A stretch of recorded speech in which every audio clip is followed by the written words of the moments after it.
Did you know that 75% of people consider themselves to be creative, yet only 25% of those feel they actually use their creativity daily?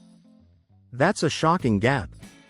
Many of us believe we're born with creativity, but studies show that it's more about practice and mindset than talent. In fact, 85% of jobs in the future will require some form of creative thinking. So, if you're not tapping into your creative potential, you might be left behind.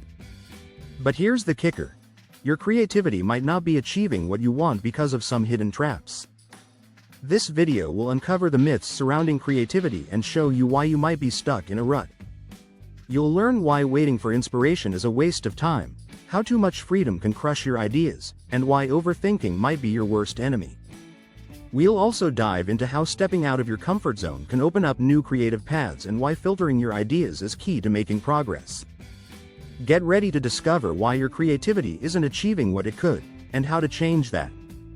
Chapter 1. The myth of inspiration strikes. Why waiting is failing you. Many people believe creativity is about waiting for a lightning bolt of inspiration. But here's the truth. Waiting for inspiration will kill your creativity. In fact, studies show that 70% of successful creators rely more on routine than random bursts of brilliance. That's because creativity is like a muscle. You've got to use it consistently for it to grow. Take Pablo Picasso, who once said, "Inspiration exists, but it has to find you working." The idea that great ideas will just pop into your head is a myth. Creativity thrives on habit. When you build a daily creative routine, you're constantly feeding your brain the fuel it needs to spark fresh ideas. Waiting around, on the other hand, leads to procrastination. So, how do you build this habit? One effective strategy is setting a creativity time every day. Even if it's just 20 minutes, this dedicated time signals your brain to get into creative mode. Research from Stanford suggests that regular time blocks improve focus and creative thinking. You can also try the 2-minute rule. Just start working on something creative for 2 minutes. Often, once you start, momentum will keep you going. The key is to stop treating creativity like something magical and start treating it like a skill. Don't wait for inspiration. Create the right conditions, and it will come. Chapter 2. Creative Chaos. How structure sparks innovation. It's ironic, but giving yourself limits can actually set your creativity free. We often think creativity thrives in chaos, but too much freedom can leave you stuck. It's the classic blank canvas problem. With no rules, the possibilities are overwhelming. Studies show that people are more creative when they have constraints. Consider the Dr. Seuss story behind Green Eggs and Ham. The publisher challenged him to write a book using just 50 words, and the result became a beloved classic. Constraints can push you to think differently and make connections you might not otherwise see. So how can you apply this to your own creative process? Start by setting specific boundaries. For example, limit your time to 30 minutes to brainstorm ideas. Or, use only 3 colors if you're designing something. The pressure of working within limits forces your brain to innovate. This is sometimes called the power of creative friction. Another strategy is to give yourself artificial rules. If you're writing, challenge yourself to avoid using certain words. If you're painting, try a minimal palette. These self-imposed rules trigger new ways of thinking. Creativity researcher Teresa Amabile found that the most innovative ideas often come from problem-solving within tight constraints. So, when you feel stuck, create some rules and watch how quickly your brain finds creative solutions. Chapter 3. The Clone Trap. Are you innovating or imitating? We live in a time where inspiration is everywhere, from social media to YouTube tutorials. But here's the trap. Too much influence can turn you into a copycat. You might not even realize it, but your original ideas could be imitations. Research from the University of Warwick found that the more we expose ourselves to others' work, the more likely we are to unconsciously copy it. So, how can you avoid this clone trap and ensure your creativity is truly original? First, limit your intake of others' work. Sounds strange, right? But if you're constantly looking at what others are doing, you're subconsciously imitating. Give yourself creative space by taking a content detox. For example, spend a week without browsing Pinterest or Instagram if you're working on a project. Another tactic is to use the remix method. Instead of copying, use existing ideas as a base and remix them into something new. Austin Kleon, author of Steal Like an Artist, says, "You don't need to be original.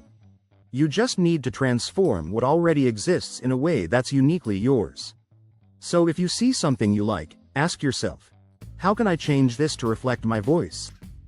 Lastly, trust your own weirdness. Often, we stifle our most creative ideas because they seem too out there. But that weirdness is what makes your work stand out. Steve Jobs once said, "Innovation is saying no to 1,000 things. Say no to imitation, and yes to the quirky, unique ideas only you can create." If you're finding this information helpful, don't forget to subscribe for more tips on boosting your creativity. Chapter 4. Overthinking kills creativity. The power of letting go. It's easy to get stuck in your head when you're trying to be creative. You might analyze every detail, second-guess every idea, and never actually create anything. This is the curse of overthinking. In fact, research from Harvard shows that overthinking reduces problem-solving efficiency by clouding judgment. So, how do you break free from this trap? One effective strategy is practicing the art of letting go. If you tend to overthink, set a timer and give yourself just 10 minutes to generate ideas. Don't worry about whether they're good or bad. This technique, often called a brain dump, helps clear your mind and get your creative juices flowing. Remember, your first idea doesn't have to be perfect, it just has to exist. Another helpful approach is embracing the power of the first draft. Author Anne Lamott talks about this in her book Bird by Bird. Almost all good writing begins with terrible first efforts. You need to start somewhere. Apply this to any creative work. Your first version won't be flawless, and that's okay. Letting go of perfectionism will help you move forward. You can also try the Pomodoro technique. Work for 25 minutes, then take a 5-minute break. This method reduces mental fatigue and keeps your brain fresh. A study by the Drogium Group found that short, timed work sessions can boost productivity by 25%. Plus, it helps you avoid overthinking, since you're focusing on quick progress. Finally, don't be afraid to walk away. Sometimes, the best ideas come when you're not actively trying. Albert Einstein said his best thoughts came while he was shaving. Letting go and stepping away from the problem can give your subconscious time to work on it. Chapter 5. Why your comfort zone is a creative graveyard. We all love comfort. It's easy to stick with what we know, but staying in your comfort zone can seriously harm your creativity. Psychologists at Yale University found that stepping out of your comfort zone can boost creativity by 25%. That's because the brain thrives on new challenges and experiences. So how can you push yourself into discomfort and spark new ideas? Start small by trying micro challenges. If you're a writer, write in a genre you've never tried before. If you're a photographer, shoot in a different location or style. These small shifts create a ripple effect that challenges your brain to think differently. Another strategy is the rule of rejection. Purposefully put yourself in situations where you might face rejection or failure. The more you get comfortable with discomfort, the more fearless your creativity becomes. J.K. Rowling, author of Harry Potter, faced 12 rejections before her book was published. Her success story is a prime example of how embracing failure can lead to breakthroughs. You can also learn from different fields. Leonardo da Vinci was a master at this. He didn't just paint, he studied anatomy, engineering, and botany, which inspired his art. When you mix knowledge from different disciplines, you see connections others don't. If you're a designer, learn about psychology. If you're a musician, study architecture. This cross-pollination of ideas opens up entirely new creative pathways. Lastly, make it a habit to say yes to new experiences. Take a different route to work. Try a new hobby. Travel to places you've never been, even if it's just in your local area. New environments and experiences provide fresh input for your brain to process creatively. If you enjoyed these insights and strategies, make sure to subscribe for more content that will help you unleash your creativity and achieve your goals.